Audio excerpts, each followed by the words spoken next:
হঠাৎ একদিন ভালোবাসা এসে আমায় বলল সে নাকি রিটায়ার হয়ে যাচ্ছে। আমি তো অবাক। ভালোবাসা রিটায়ার হয়ে গেলে আমার মতো মানুষেরা বাঁচবে কি নিয়ে, যারা ভালোবাসাহীন থাকতেই পারে না? আমি দৌড়ে গেলাম বিশ্বাসের কাছে, গিয়ে বললাম, জানো, ভালোবাসা রিটায়ার হয়ে যাচ্ছে। বিশ্বাস শুনে বলল, আমারও ওয়ারেন্টি পিরিয়ড শেষ হয়ে গেছে। আমি হতভম্ব। আমি তাই শুনে এবার গেলাম মনের কাছে। মন বলল, তার নাকি লাইফ টাইম অফার শেষ। আমি তখন রুদ্ধশ্বাসে স্বপ্নের কাছে গেলাম। স্বপ্ন বলল, এখন আর আমাকে কেউ দেখেই না। সবাই নিজের নিজের আমিত্বকে বড় করে দেখে। আমি তো নির্বাক, মুখ মৌন হয়ে গেলাম। কি সবাই তো একে একে চলে যাচ্ছে, তবে কি হবে আমাদের মতো মানুষদের?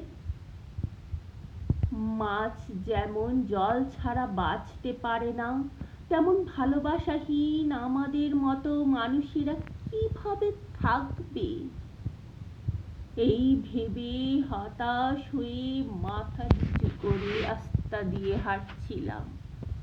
হঠাৎ দেখি কার স্পর্শ আমার হাতে। মুখ তুলে দেখি আশা মিটিমিটি স্মিত হাসি হাসছে আমার দিকে চেয়ে।